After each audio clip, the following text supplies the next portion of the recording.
Haleluya. Sebelum saya mau mulai apa yang saya mau bagikan hari ini, saya mau cerita dulu saudara ya. 3 minggu yang lalu kalau nggak salah, waktu saya mau bagiin firman, hari itu saya bagikan banyak tentang bagaimana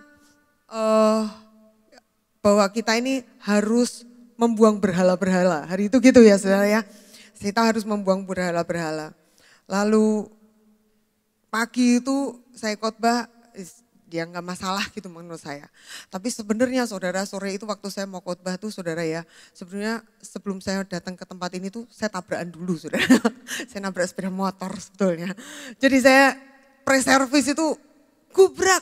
Yang saya nggak tahu itu yang ketabrak gimana dan nabraknya bagaimana saya nggak tahu saudara. Pokoknya itu sepeda motor dan glosor aja di depan saya. Aduh, pre-service ini. Lalu saya langsung telepon anak saya, Joel, beserta dengan tim sirkus saya, saudara ya. Tentunya dengan Ken dan AL, saudara. Langsung mereka datang berbondong-bondong, itu masih di depan rumah saya, saudara. Masih di depan pas rumah saya. Lalu anak saya yang bantuin saya dan dia berkata, sudah mah, mama berangkat aja, ini yang aku yang urus gitu. Aduh saya tuh, saudara bisa bayangin gak sih kalau orang mau tugas, terus sebelumnya tuh kejadiannya huru-hara gitu. Mana tugasnya gak bisa diganti lagi ya. Itu udah kurang berapa menit dari saya mau tugas gitu. Jadi saya datang ke tempat ini dengan perasaan yang sangat galau gitu. Lalu minta tolong Pak Ade hari itu, Pak Ade bantuin saya nemuin Joel, mendampingi Joel untuk menyelesaikan segala sesuatunya. Saya duduk di depan, saya bilang gini, Tuhan, meh khotbah lo Tuhan. Saya bilang gitu sama Tuhan, meh khotbah lo Tuhan. Nggak gini barang kok Tuhan. Itu aku berdoanya piye ini. Saya tuh bingung saudara. Saudara tahu maksud saya, ada waktu-waktu di mana kita tuh kalau mau berdoa tuh bingung mau berdoanya apa gitu. Apalagi kalau habis ada kejadian-kejadian yang macam kayak gitu kan kita bingung gitu. Aduh berdoanya apa gitu. Sudah kita nggak ada berdoanya yang minta lawatan Tuhan lah, jamahan Tuhan. Bingung pokoknya berdoanya tuh udah antara kekacauan dan alah mau piye lah kok iso ngono. Kan gitu barang saudara ya. Jadi dalam hati ini berkecamuk gitu. Tapi lalu kayak saya ambil nafas lalu piye nih Tuhan. Saya tuh bilang gitu sama Tuhan. Lalu Tuhan bilang gini, lah khotbahmu ngono. Kamu ndak minta tutup bungkus darah Yesus. Saya baru sadar saudara bahwa serius nih. Bahwa Tuhan sedang bersih-bersih gereja. Tuhan sedang bersih-bersih gereja dan yang dibersihin tidak terima. Dan itu sebabnya saya mau bagikan hari ini tentang sesuatu yang Tuhan bicara. Meskipun mungkin di antara kita pikir bahwa kayaknya aku tidak termasuk di dalam kumpulan itu. Nah sebelum saya mau lanjutkan, dari apa yang saya bagikan hari itu, kemudian kita waktu di FA kita membahas, kita sama-sama menertawakan dosa kita dan minta ampun sama Tuhan sama-sama. Kita menyadari bahwa ternyata aku melakukan kebodohan-kebodohan. Nah itu sebabnya FA sekarang sistemnya diganti. Jadi Bapak Ibu Saudara yang tergabung dengan FA dan Bapak Ibu Saudara gembala-gembala FA, itu sebabnya FA hari ini gak pakai khotbah. Lalu gimana dong caranya FA hari ini? Caranya gini, saudara waktu dengar khotbah hari Minggu saudara catat.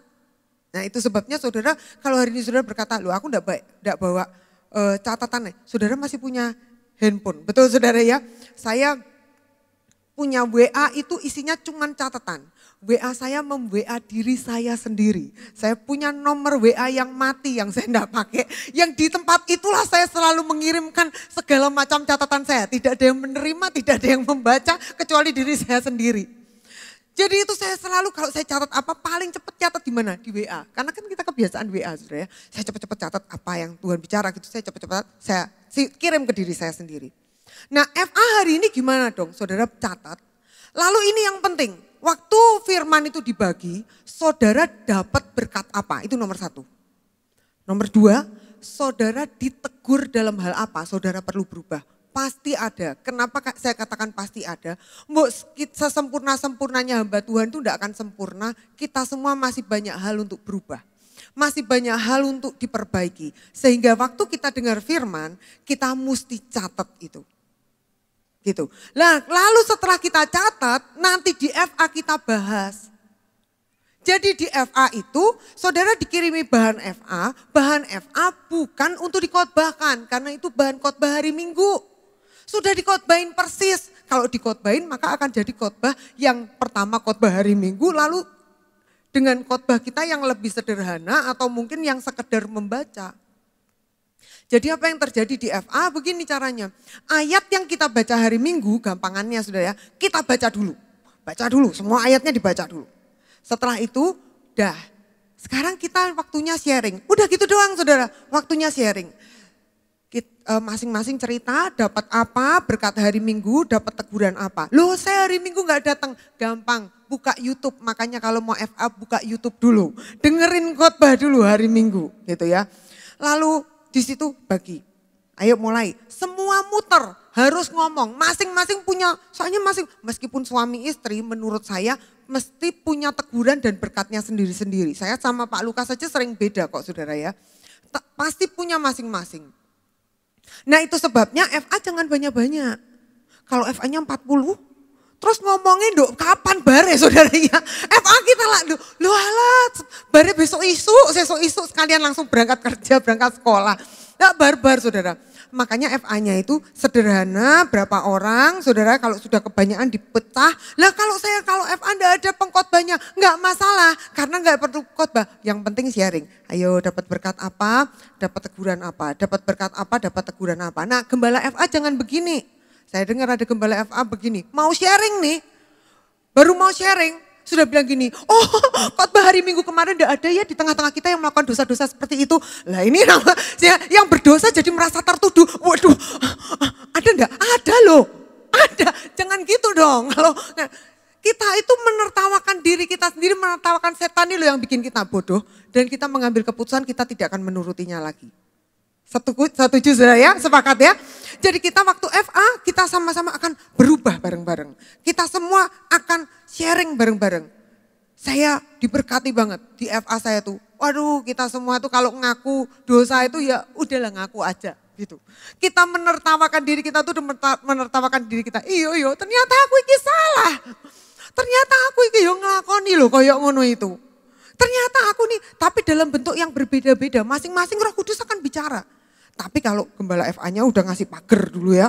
Waduh, di tempat kita kan kita ini semua Kristen ya. Kita semua kan enggak ada yang pergi yang ke dukun-dukun seperti itu ya. Jadi ya kalau di tempat kita enggak ada lah yang seperti itu ya. Gimana ya enggak ada. Waduh langsung jemaatnya langsung gini. Waduh enggak kudus nih aku. Enggak kudus nih. Langsung ngapain semua? Langsung pakai masker saudara.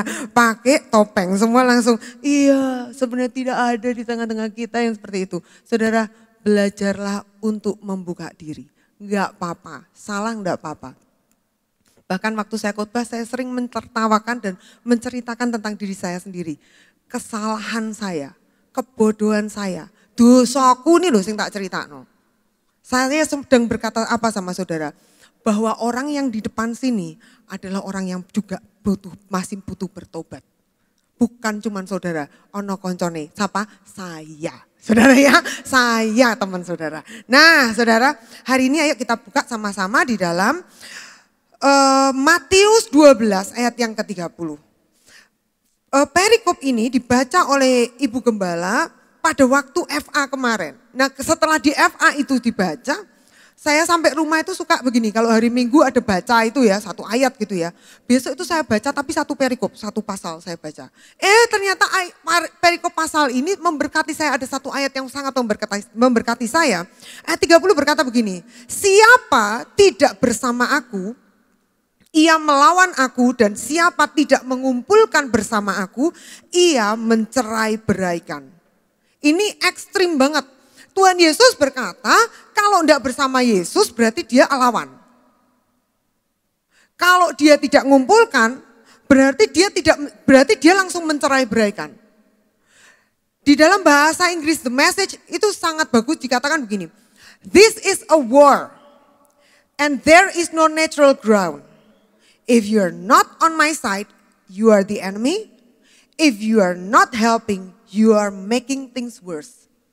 Ini adalah tentang peperangan. Tidak ada tempat yang netral.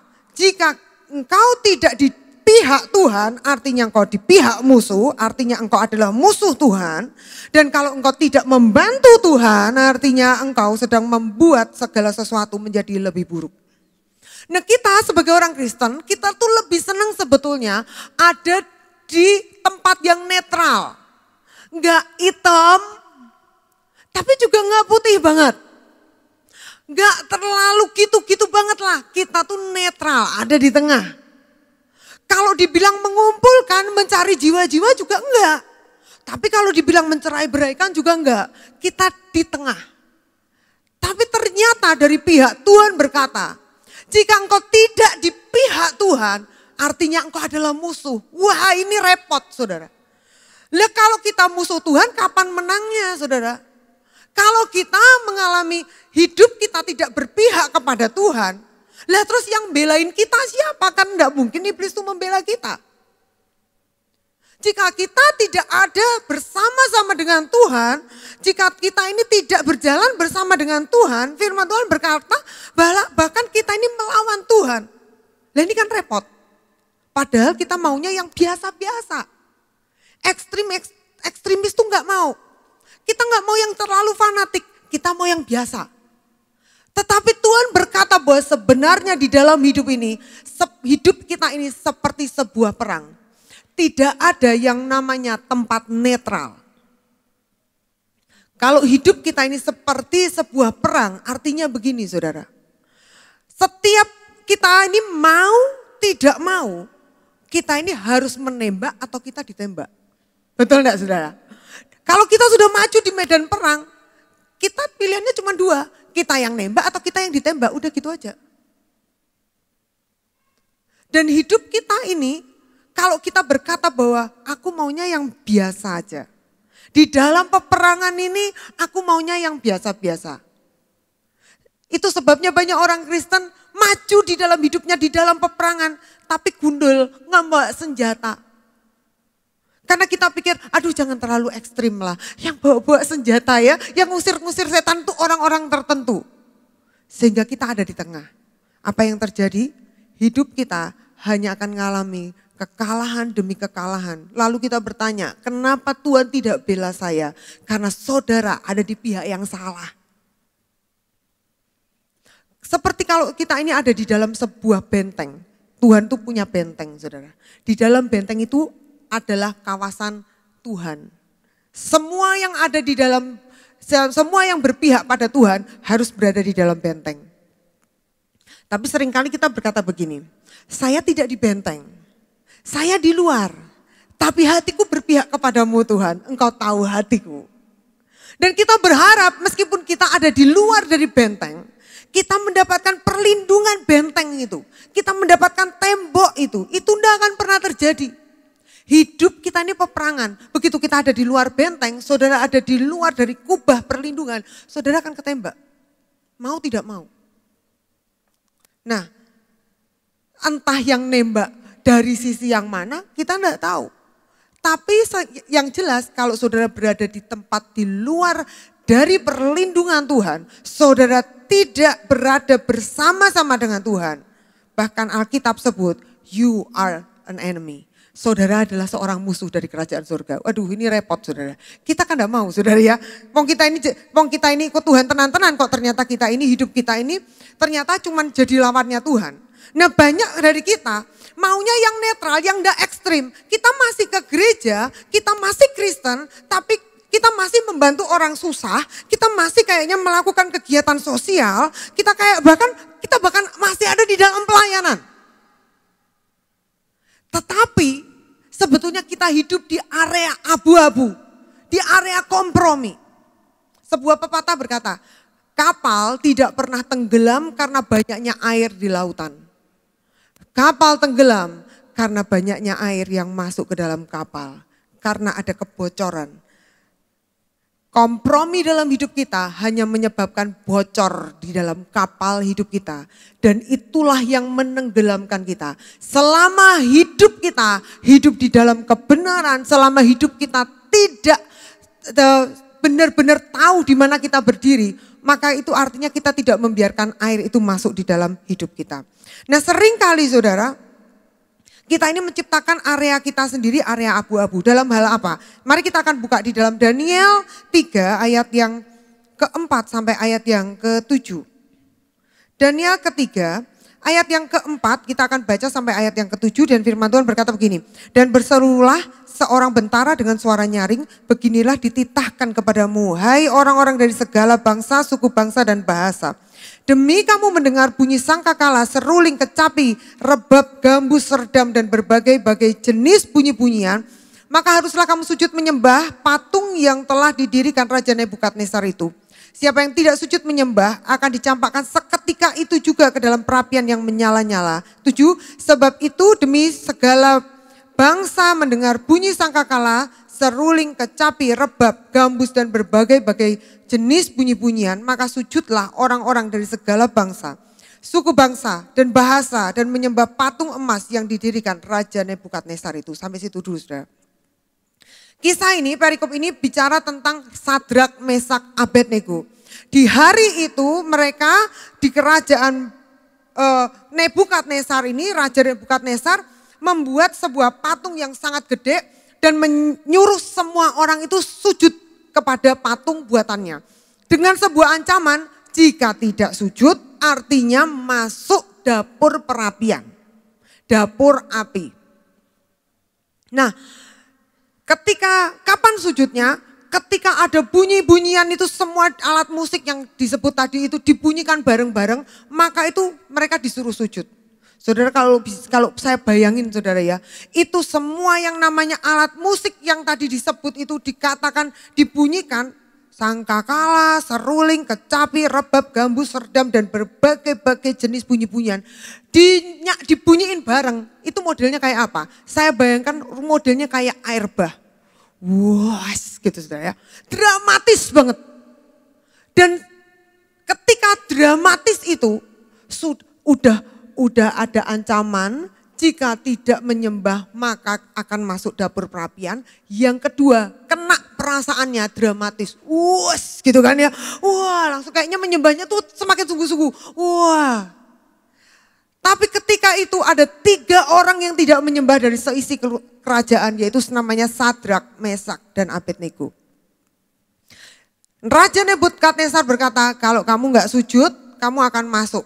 Dan ini jawaban mereka yang fenomenal, yang dikenal secara luar biasa. Ayat 17 berkata begini, jawaban mereka terhadap Nebukadnezar, jika Allah kami yang kami puja sanggup melepaskan kami, maka ia akan melepaskan kami dari perapian yang menyala-nyala dan dari tanganmu yang raja. Tetapi seandainya tidak, hendaklah Tuanku mengetahui ya Raja, bahwa kami tidak akan memuja dewa Tuanku dan tidak akan menyembah patung emas yang Tuanku dirikan itu. Saudara, 3 orang ini memilih untuk dia sama sekali tidak ada di area abu-abu. Padahal hari itu mereka bisa ciptakan area itu. Caranya gimana? Gampang. Tidak ada orang yang lain yang tahu Tuhan. Meskipun aku kelihatannya badanku membungkuk menyembah, tapi hatiku tetap padamu. Bisa nggak saudara? Bisa lah. Tuhan, aku dipaksa sama pemimpinku Tuhan. Aku ini terpaksa Tuhan. Kalau enggak gini nanti aku dibunuh. Tuhan tahu anakku masih kecil-kecil, istriku Tuhan. Aku baru menikah, bahkan baru menikah 1 minggu yang lalu. Tuhan lagi seneng-senengin duwe bojo. Tuhan Yesus, Tuhan ini gimana? Tuhan gini deh Tuhan. Karena aku dipaksa. Tuhan Maha tahu isi hatiku. Hari ini aku menyembah, tapi nanti aku pulang, aku langsung minta ampun dan doa puasa. Bisa enggak?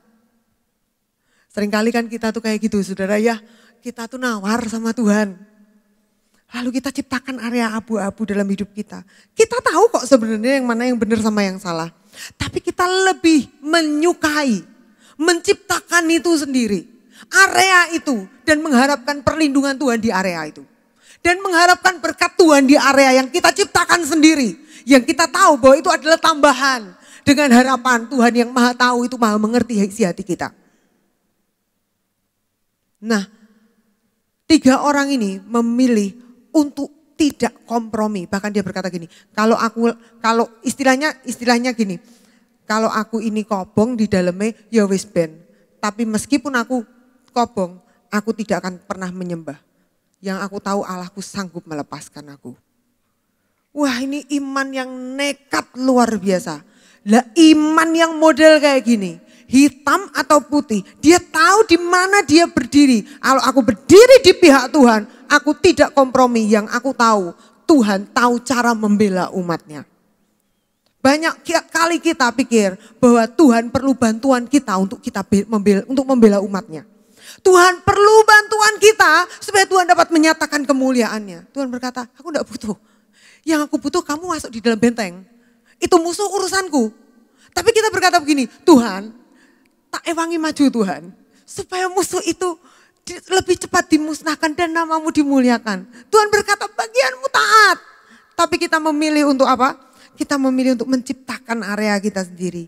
Area abu-abu ini kenapa terjadi? Karena kita memilih untuk nyaman. Kita memilih untuk ya lebih enak lah buat daging kita. Area abu-abu ini dalam hal apa toh seringkali kita ciptakan? Yang pertama adalah dalam hal respon kita kepada firman. Banyak orang meresponi firman dan cuman mau menuntut Tuhan. Seperti yang saya katakan tadi. Dia mau tuntut Tuhan tapi dengan standarnya dia. Dia mau tuntut Tuhan dengan standar berkat Tuhan, dengan standar perlindungan Tuhan, tapi dengan caranya kita sendiri. Kalau Tuhan berkata, beri maka kepadamu akan diberi. Lalu kita bikin firman itu seperti sesuatu yang lebih masuk akal daripada kita. Dan kita berkata gini, Tuhan tahu kekuranganku. Tuhan tidak menuntut, Tuhan tahu. Tapi giliran minta berkat Tuhan, kita minta berkat Tuhan kita tuntut. Saya tadi pagi cerita saudara. Satu kali saya sama Pak Lukas kami pergi ke sebuah gereja. Kami diundang di sana waktu itu mereka lagi, kalau nggak salah kalau ulang tahun atau hari Natal saya lupa. Lalu kami duduk di gereja itu, duduk di paling depan gitu saudara. Karena kami nggak tahu kan ya. Terus kami duduk di situ, lalu sampailah kami memberi persembahan. Hari itu, memberi persembahan. Nah, pakai amplop juga kayak di tempat kita. Mari kita akan bangkit berdiri sambil kita akan angkat amplop kita sebelum kita memberi persembahan. Biasa kan saudara, kita juga kayak gitu kan. Jadi saya ikut berdiri. Saya angkat persembahan saya. Lalu waktu saya mulai angkat, semua kok sudah mulai ngomong gitu loh. Aku kok enggak ngerti apa ini. Saya baru lihat ternyata di slide itu ada tulisannya saudara. Dan itu dibaca bersama-sama. Dan bacaan dari slide itu buat saya ngeri banget. Dia berkata begini, aku memberi persembahan karena aku tahu Tuhanku sanggup melipat kali gandakan. Apa yang aku tabur, aku percaya akan berlipat-lipat 100 kali ganda. Lalu yang sebelahnya auto amin gitu saudara. Bahwa Tuhan akan melunasi hutang-hutangku. Tuhan akan memperbesar daerahku. Tuhan akan membuat musuh-musuhku. Tuhan akan membuat bisnisku menjadi besar. Itu kata-katanya sampai sevulgar itu saudara. Saya dari yang ngangkat amplop ini saudara, langsung ciut nyali saya saudara. Jujur, saya langsung mikir gini, iki mau sing tak celebokno amplop ki piro, kok aku tuntutanku mbek Tuhan kaya ngono. Isen aku, saya itu langsung saya simpen amplop saya enggak mau angkat itu amplop saya. Saya lihat Pak Lukas sudah wajahnya sudah galak gitu saudara ya, karena dia udah gak setuju, dia udah turun gini. Tapi dia nggak komen gitu. Kalau Pak Lukas gitu, nggak dia nggak komen. Tapi dia nggak mau gitu. Pokoknya dia nggak mau. Nggak ada angkat-angkat tangan gitu. Pulang saya bilang sama suami saya, aku kok rak pantes yo ngomong gitu. Aku yo podo. Dia berkata, saya merasa apa gitu. Kita tuntut Tuhan memberkati kita sampai kayak gitu. Saya ngomong sama Tuhan sambil saya tunduk waktu saya mau kasih persembahan, saya bilang gini, Tuhan, aslinya ya Tuhan, aku tadi cuma ikut-ikut ngomong Tuhan, ampuni aku ya Tuhan. Aslinya Tuhan, persembahanku ini cuma ucapan syukur tok kok. Aku tahu Tuhan, Tuhan itu loh enggak pernah enggak memberkati aku. Tuhan itu loh enggak pernah terlambat memberkati aku. Terima kasih banyak, ini cuma ucapan syukur Tuhan. Enggak ada tuntutan apapun di dalamnya Tuhan, saya kasih persembahan. Banyak dari kita tuntut Tuhan sampai kayak Tuhan tuh utang. Utang apa Tuhan itu sama kita saudara? Kita yang utang hidup, kita yang utang nafas, kita yang utang kesehatan, kita yang utang bahagia sama Tuhan. Kita utang semua loh saudara. Tapi kita tuntut Tuhan seperti kita ini penagih hutang. Seperti penagih hutang pinjol. Saudara ya, yang gala-gala itu saudara, yang ganas-ganas itu. Sampai kayaknya kalau Tuhan tidak memberkati itu, kita tuh ngomongnya apa gitu sama Tuhan. Padahal kadang-kadang bahkan sering dan banyak dari antara kita, perpuluhan aja kita masih tahan dari Tuhan. Lalu kita bertanya pada Tuhan, kenapa toh Tuhan kok aku tidak mau berkati? Nah sebelum saya berangkat ke sini tadi, Tuhan bicara tentang perpuluhan. Maafkan saya akan bicara soal perpuluhan malam ini. Tadi pagi saya nggak ngomong soal perpuluhan, tapi malam ini saya mau ngomong soal perpuluhan sebentar. Mari kita akan buka di dalam Yesaya 5, saudara.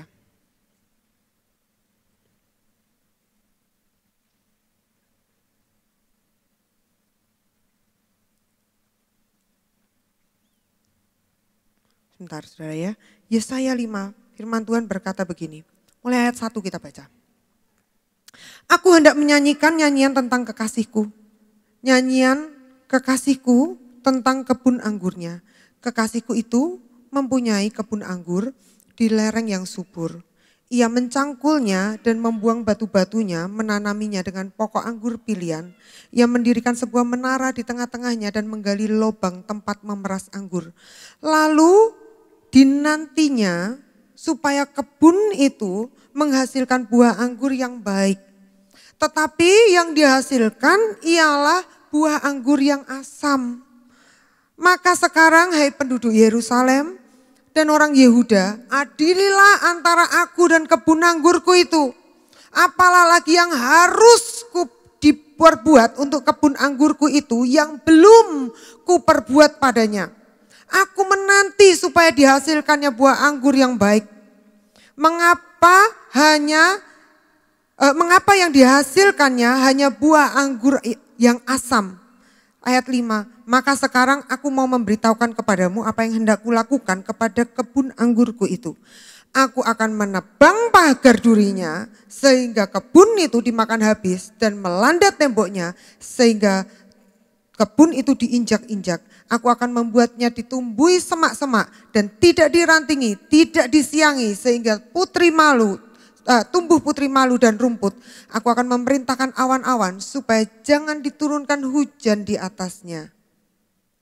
Ini ngeri banget. Saya tanya sama Tuhan, maksudnya gimana Tuhan? Saya berdoa, maksudnya gimana ini ayat ini Tuhan? Tuhan berkata gini, apa yang masih kurang yang aku kerjakan padamu? Bukankah aku sudah begitu baik melakukannya bagimu? Ada batu-batu dalam hidupmu, aku ambil, tak pageri, tak lindungi engkau. Engkau tak kasih pokok anggur pilihan, semua berkat terbaik tak beri padamu. Dipupui, dirawat, udah gak ada yang kurangnya.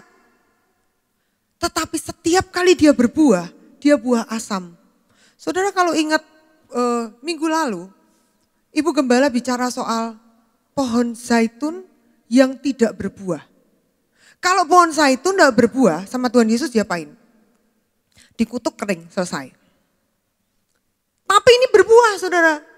Ini pohon anggurnya bukan tidak berbuah. Cuman buahnya asam. Bukan gak ada buahnya, ada. Tapi asam. Buah yang asam tuh gimana sih? Karuane kalau enggak makan buah saudara ya. Buah kalau asam, orang kalau lapar makan buah asam mahnya kumat. Giginya sakit. Buah yang asam ini bicara begini. Masih berbuah tapi rasanya itu enggak seperti yang seharusnya. Lalu apa yang dimaksud Tuhan? Maaf ya saudara, maafkan saya sebenarnya, maaf. Banyak kali dari kita kasih perpuluhan, tapi itu tidak jumlahnya. Dan Tuhan berkata itu rasanya asam. Maafkan saya saudara, maafkan saya. Dan Tuhan berkata begini, jangan kira ketika kita kasih perpuluhan dan kita berkata begini, semene ae gereja itu semene ae. Nggopo akeh-akeh buat gereja. Kita tahu kok sebetulnya jumlah kita itu seharusnya berapa. Kita tahu sebenarnya tuh jumlah kita tuh berkat kita tuh berapa sebenarnya kita tahu. Tapi kita memilih untuk menguranginya. Tuhan berkata, masih buah enggak? Masih. Rasanya asam. Dan Tuhan berkata gini, model-model yang kayak gitu, itu menyebabkan pagar ditebang, engkau akan dilanda. Engkau akan ngalami hidup semak duri itu kok tahu-tahu datang. Aku masih kasih perpuluhan kok. Kenapa aku dapat hal seperti ini? Kenapa kok hidupku tidak di dalam perlindungan Tuhan? Kenapa kok semak duri hidup? Kenapa kok aku hidup di dalam kekerasan? Kenapa kok seolah-olah hidupku ini seperti dirambati segala sesuatu yang liar dan aku tidak bisa kontrol? Jelas gak bisa kontrol saudara. Bukan karena saudara tidak berbuah. Kalau sudah tidak berbuah, wes karuane. Langsung dikutuk Tuhan, langsung kering, bedah, selesai. Kita buah, tapi asem. Kita pelayanan, tapi menggerutu. Kita kasih sesuatu buat Tuhan, tapi enggak tulus. Respon kita kepada firman, kita taat, tapi kita tunda. Dan Tuhan berkata, betapa hari ini kalau Tuhan mau tegur kita, artinya Tuhan tuh menyayangi kita. Kalau Tuhan tegur kita, artinya Tuhan menyayangi kita. Saya sampaikan ini kenapa? Supaya kita semua jangan punya hidup yang seenaknya saja dilanggar setan. Seenaknya aja ditumbuhi segala sesuatu yang liar.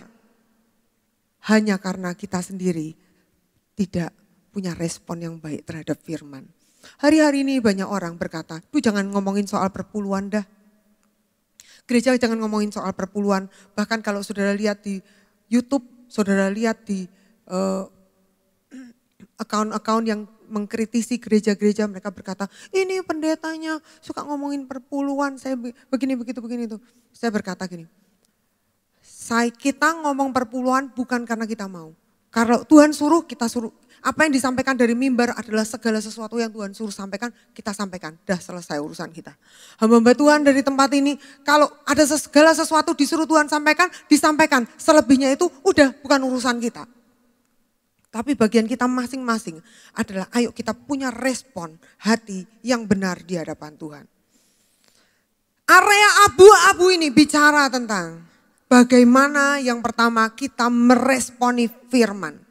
Apakah kita menunda, apakah kita berbuah tetapi asam, apakah kita mau ambil firman yang seenaknya, atau kita mau benar-benar kita hidup di dalam areanya Tuhan. Ketika firman itu datang dan berkata, Tuhan cocok dan gak cocok dengan hatiku, dengan dagingku, aku mau berkata, saya mau. Saya memilih untuk taat. Saya memilih untuk setia. Saya memilih untuk hidup dalam kebenaran yang saya tahu bukan saya yang bela Tuhan, Tuhan yang bela kita. Amin saudara. Nah yang kedua saudara adalah tentang area abu-abu yang sering kita bangun adalah tentang bagaimana sikap kita terhadap dosa. Bagaimana ketika kita ini menanggapi dosa ini bagaimana? Ada banyak dosa abu-abu saudara. Bener banget ya enggak? Ning dibilang salah ya sampai masuk penjara ya juga enggak. Kalau dibilang sampai segitunya juga enggak. Tapi kita ada di dalam area abu-abu yang kita bikin. Hidup dengan standar yang ganda. Hidup dengan standar yang ganda itu artinya gini. Kalau di gereja kita bisa holy banget. Tapi di luar, oh ya ampun saudara ya.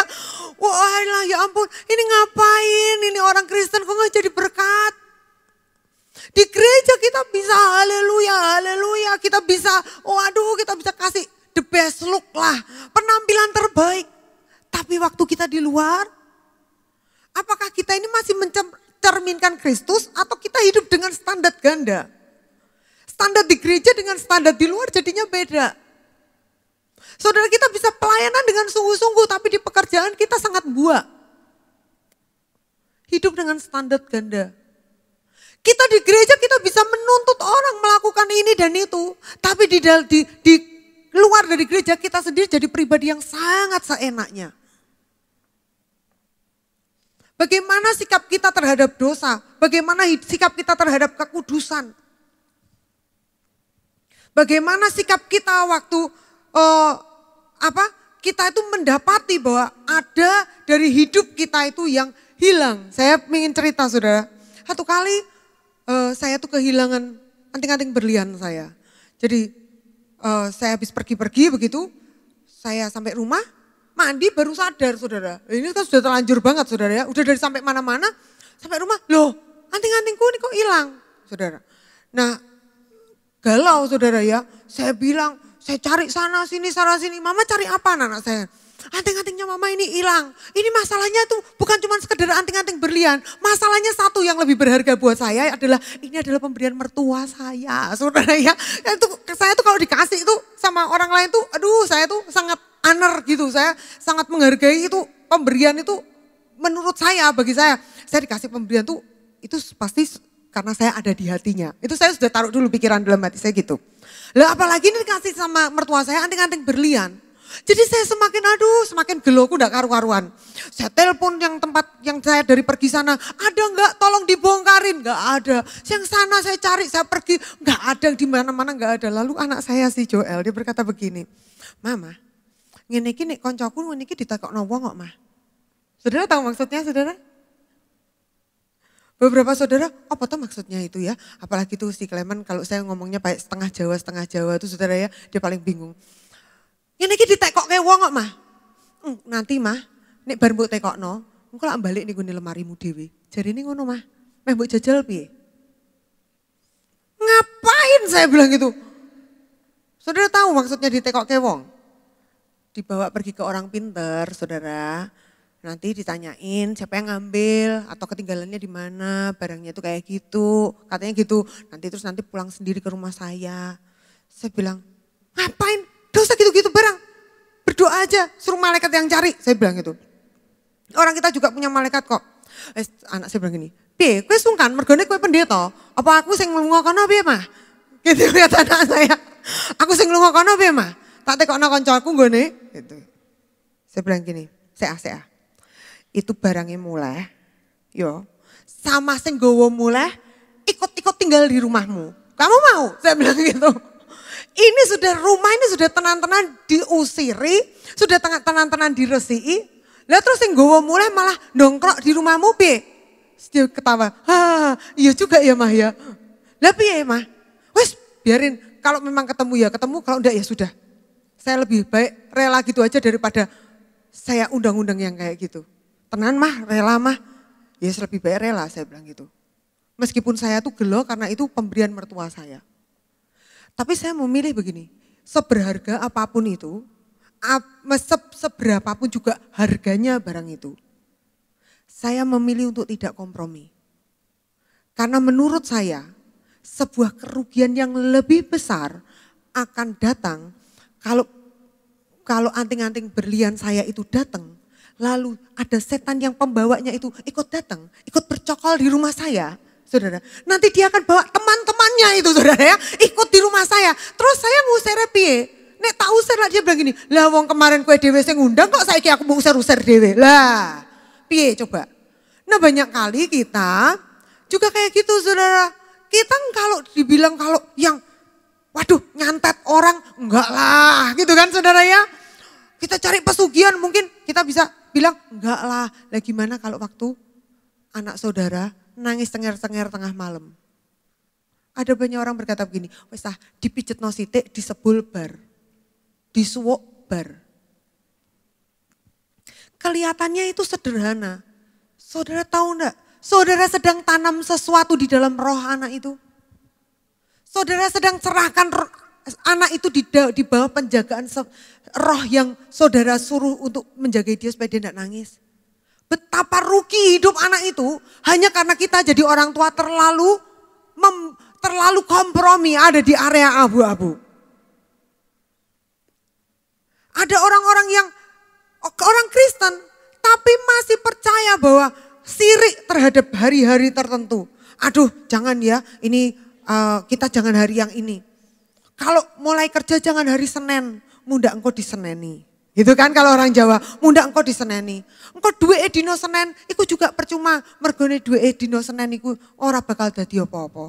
Jadi kalau hari Senin ikut-ikut libur. Ini seperti budaya diturunkan dari nenek moyang. Kalau yang di Blora-Blora kayak gitu, yang di tempat-tempat lain punya budaya turun-menurunnya ada sendiri, semua ada masing-masing. Seorang teman dia berkata begini, aduh malam itu Ci kita takut Ci karena jalannya gelap banget.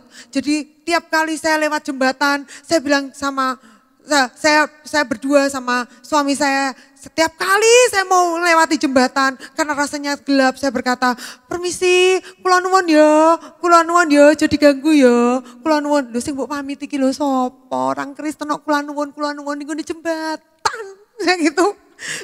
Dia ketawa, lah habis Cik, lah gimana? Ada banyak kali anak-anak Tuhan, itu tradisi diturunkan dari nenek moyang, dari atas ke bawah, dari orang tua kita, itu tradisi kita ikuti aja. Sampai kita udah gak mikir, itu dosa apa enggak dosa, kita gak mikir. Lah padahal firman Tuhan berkata jangan berkomunikasi kepada setan, kok malah kita kulanuwun itu saudara ya. Malah kita permisi, mau lewat permisi. Harusnya kita bilang kalau aku mau lewat kamu harus pergi karena kamu harus menyingkir. Kamu tidak boleh ada di rumahku, kamu tidak boleh ada di tempatku. Ada banyak orang berkata begini, aduh rumahku gak apa-apa lah ada yang nungguin gak apa-apa asal tidak mengganggu. Orang Kristen memang kelihatannya gak pergi ke dukun. Tapi setannya gak apa-apa di rumah asal tidak mengganggu. Orang yang membiarkan setan ada di rumahnya asal tidak mengganggu itu mirip dengan seperti ini saudara. Jadi waktu saya cerita, saya waktu berdoa, saya ingat berapa waktu yang lalu tuh antara saya mau tidur dan saya belum tidur. Saya tuh lihat ada ular sep gitu saudara ya, besar gitu. Saya pikir, ini paling ganggu, apalah gitu saudara ya. Saya tidur lagi, saya mimpi lagi lalu saya terpaksa duduk berdoa gitu saudara. Tapi tadi pagi waktu saya duduk di situ, saya tuh seperti lihat ularnya tuh kayak jalan-jalan di lantai gitu. Yang saya lihat di hari itu, saudara. Ularnya tuh gede kayak ular piton gitu loh, ular besar gitu, ke jalan-jalan gitu. Dibiarin. Kita tuh bisa dengan santai loh, biarin. Ular itu ada di mana, maksudnya jalan-jalan di sekitar kita. Tahukah saudara, firman Tuhan berkata bahwa iblis mengambil rupanya ular itu untuk menipu Hawa. Dan ular yang diambil itu, firman Tuhan berkata iblis itu adalah pencuri, pembunuh, pembinasa. Yang saya lihat itu kayak piton. Piton itu cara kerjanya gimana saudara?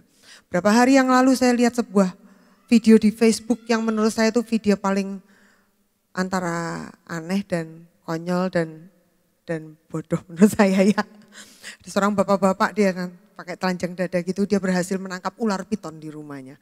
Lalu dia taruh itu ular piton yang dia tangkap itu di lehernya dan dia memamerkannya itu. Saudara tetangga-tetangganya pada lihat dia dan karena tetangganya juga takut sama ular gitu kan. Wah hebat kamu hebat lah sambil semua videoin gini bapaknya itu. Tapi ketika dia keluar rumahnya dan dia gini, tahu-tahu dia cuma ambruk itu gak sampai 1 menit pek gitu. Kenapa? Karena ular itu melilit lehernya dan krek gini saudara. Dan dia tidak bisa nafas. Itu yang namanya istrinya saudara. Aduh teriak-teriak. Itu ada baskom ditutok-tutok noneng-noneng ularnya dan ularnya tidak bergerak saudara. Dia juga takut sama ularnya itu. Dia membawa itu seperti kain gitu dikibas-kibas di ularnya itu. Tolong. Dan itu tidak terjadi apa-apa. Terus setelah itu videonya mati saya lihat di komentar bahwa puji Tuhan bapaknya itu tertolong karena ada orang yang berani dengan ularnya itu dan segera bapaknya itu diberi nafas tambahan, diberi oksigen untuk menolong bapak itu. Kalau telat semenit saja itu bapak itu udah mati. Enggak perlu 10 menit kemudian, semenit aja saudara ya, setengah menit kemudian itu pasti bapak itu udah mati. Nah saudara, kita pikir kita pelihara ular, kita biarkan setan itu berkeliaran di rumah kita, asal kita baik-baik sama dia, nanti dia tidak ngapa-ngapain kita. Itu adalah sesuatu yang sangat tidak mungkin. Setan itu naturalnya pencuri, pembunuh, pembinasa. Artinya begini, saudara mau baik-baik ini itu ular kayak apa? Kalau dia mau nyengkreng saudara, ya dia udah gitu. Bukan masalah saudara kurang baik, saudara kurang sajen, bukan masalah saudara sudah kasih dia cukup makan apa belum cukup makan, bukan. Itu natural. Itu naturalnya setan. Nah yang bodoh adalah kalau kita ini sudah tahu naturalnya kayak gitu tapi kita lepas di rumah kita. Kita pelihara, gak apa-apa setannya biar di situ asal tidak mengganggu. Padahal saudara punya kuasa di dalam nama Yesus. Saudara punya kuasa itu setan tinggal diusir keluar, dia pasti keluar dalam nama Tuhan Yesus. Tetapi setan itu menipu kita dengan berkata gak apa-apa, gak usah diusir. Nah itu namanya tipuan. Kita masuk di dalamnya berarti kita tertipu saudara. Nah ular piton itu setiap kali dia membunuh saudara, orang itu tidak akan pernah menjerit. Kenapa? Karena tiap kali dia membunuh, dia cuma akan melingkari gitu. Belum sampai mangsanya menjerit, itu sudah udah gak bisa menjerit. Seringkali setan kalau bekerja dalam hidup kita kayak gitu. Dia ndak berasa ngikat kita. Tahu-tahu belum sampai kita minta tolong. Belum sampai kita ini ngerti, belum sampai kita sadar, kita sudah kehabisan energi. Kita sudah ndak bisa nafas. Kalau ndak oleh anugerah Tuhan kita ndak lepas. Nah hari ini Tuhan berkata jangan hidup di area abu-abu. Jangan main-main dengan dosa. Jangan main-main dengan roh jahat. Punya keputusan untuk saya mau lepaskan semua ikatan dari hidup saya. Saudara, ikatan itu seringkali diberikan dari generasi kepada generasi. Bolehkah saya undang Joel untuk main di sebelah saya? Ikatan itu seringkali diturunkan dari generasi ke generasi. Nah kita pikir, oh saya sudah orang Kristen, enggak masalah. Enggak bisa saudara. Ketika kita ini ada dalam generasi yang kita ini membawa kutuk, maka yang terjadi kita akan masuk di dalamnya. Lagi, masuk lagi, masuk lagi, masuk lagi. Nah setan seringkali nyelip, berkata, oh enggak apa-apa, gitu ya. Lewat belakang aja boleh kan ya, nah ya gitu kan. Nah saudara, generasi ke generasi itu seperti apa? Mama saya pernah cerita begini. Mama saya itu ada atasnya di atasnya mama saya itu entah berapa generasi di atasnya. Modelnya kayak dukun gitu, yang sukanya tuh semedi di dalam gentong sambil bawa ini karak di atas kepalanya, lalu dia setelah semedi berapa lama dia cuma makan dari karaknya itu doang dan tetap bertahan hidup. Dan dia menjadi sangat sakti. Nah model-model penyembahan berhala kayak gini itu banyak kutuknya. Nah kutuk firman Tuhan berkata itu generasi ketiga, generasi keempat pasti kena dengan sangat besar dan sangat dahsyat itu efeknya dari kutuk itu saudara. Nah gimana caranya? Kutuk itu akan turun, kutuk itu akan berhenti jika ada satu generasi yang berkata, oke, stop, sudah cukup, sekarang mulai dari generasiku harus berhenti. Kepada anak cucuku harus berhenti.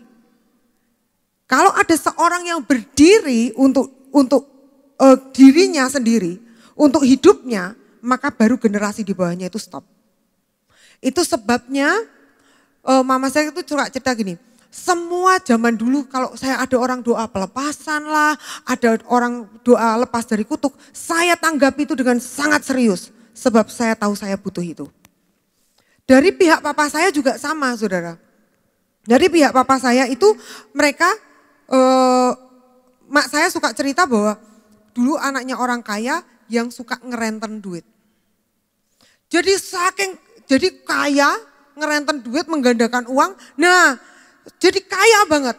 Tetapi anehnya, belum sampai generasi anaknya itu uang habis.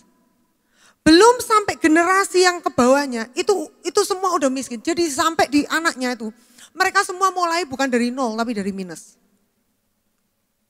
Kenapa? Karena firman Tuhan bilang, kalau kita memeras orang miskin urusannya sama Tuhan, saudara ya. Itu ada kutuknya juga. Harus ada yang memutusin itu. Itu sebabnya juga banyak dari generasi yang pada waktu itu ada, mereka tuh jadi generasi yang kayak sejujurnya aja gak punya duit gitu. Kenapa? Karena ada kutuk menurun. Nah hari ini saya mau ajak saudara, jangan cuman sekedar jadi orang Kristen, rugi pol. Karena Tuhan menyediakan buat kita kelepasan, kebebasan. Tapi jangan berdiri di area abu-abu. Kalau percaya firman, percaya betul. Kalau lakukan firman, lakukan betul. Saudara akan lihat surga yang mengerjakan buat saudara, bukan saudara bela diri saudara sendiri. Kalau tidak kompromi betul. Kalau nyembah Tuhan berkata hanya satu yang tak sembah, pastikan hanya satu yang kita sembah. Mari kita akan buka di dalam ayat yang terakhir. Roma 8 ayat 31 sampai 39.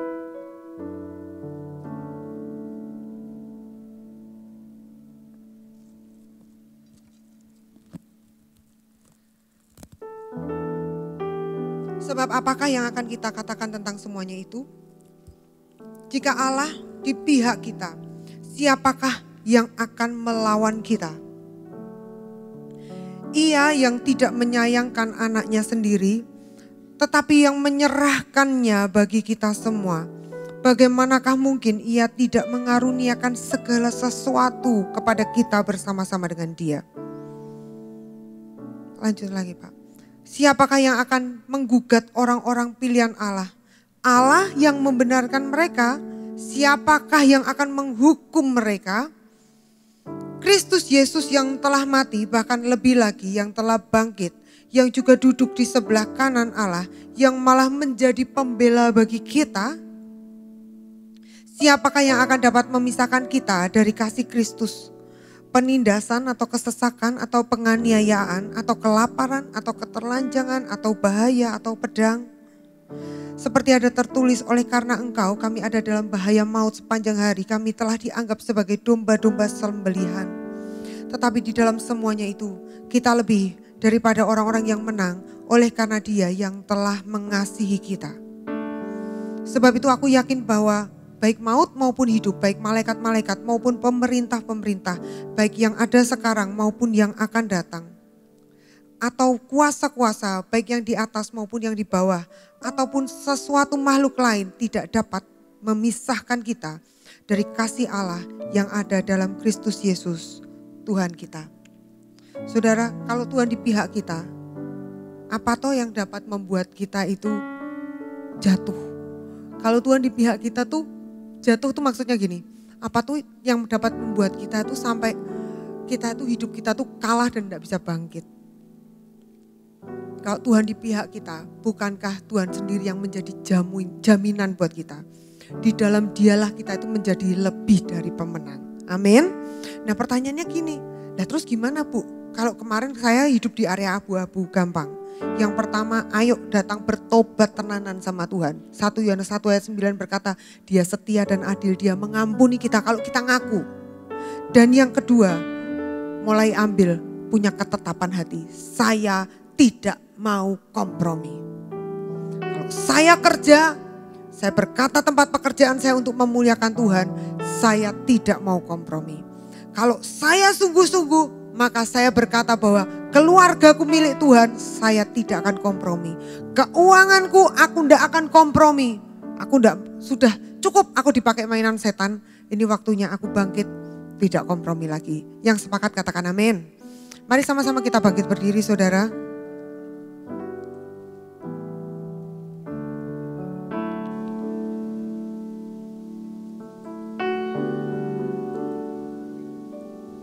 Ku sembah Engkau Yesus, hanya Engkau Allah di hidupku. Katakan tiada yang lain, tiada yang lain, hanya Kau, hanya Engkau Tuhan selamanya. Kau tetap Allah walau dunia semua bergoncang, tak tergoyah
yang lain Tuhan. Mulai hari ini aku tidak mau hidup jadi lawanmu. Aku mau ada bersama dengan Engkau. Tiada yang lain, hanya Kau, hanya Engkau Tuhan selamanya. Kau tetap Allah, walau dunia semua bergoncang, tak tergoyahkan.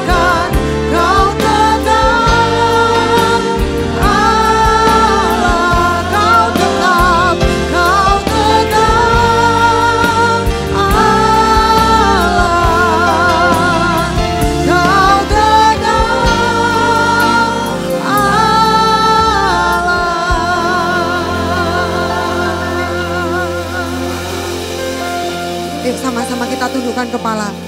Pertanyaan pertama saudara ya.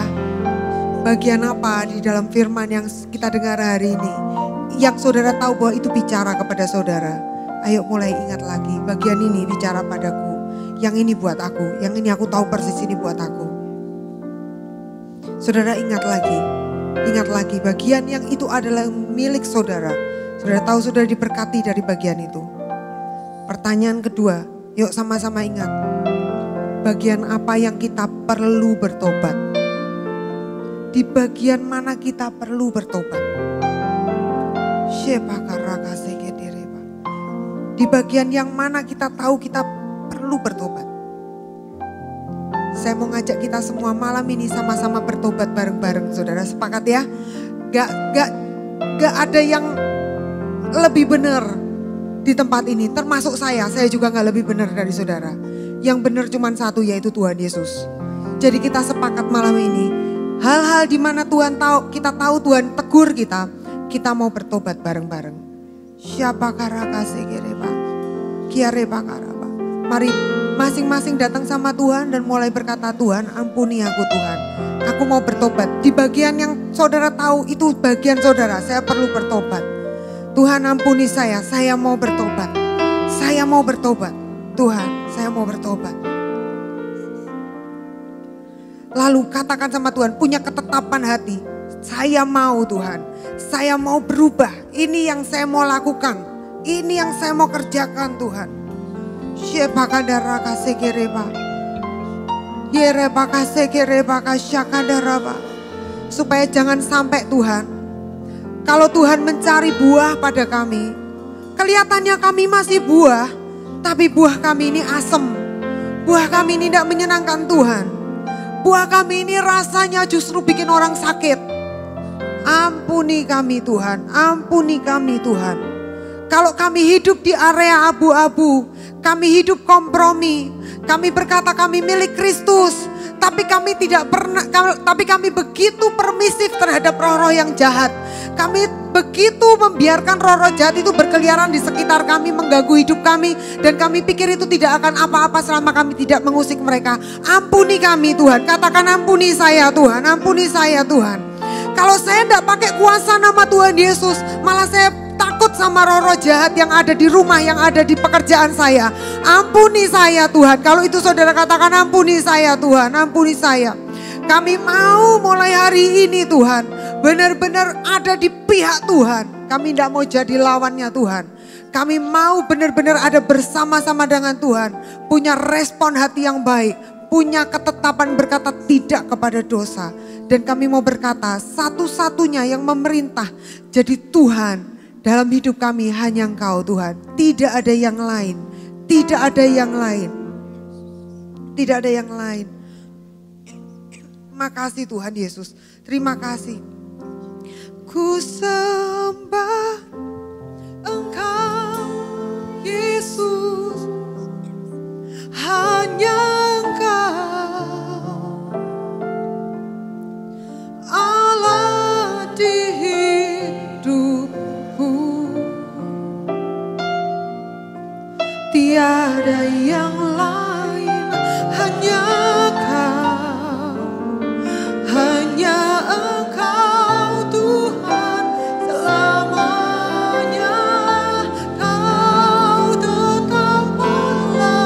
tetap Allahku walau dunia semua bergoncang. Tak tergoyahkan, tak tergoyahkan, kau tetap Allah, kau tetap Allah, kau tetap Allah.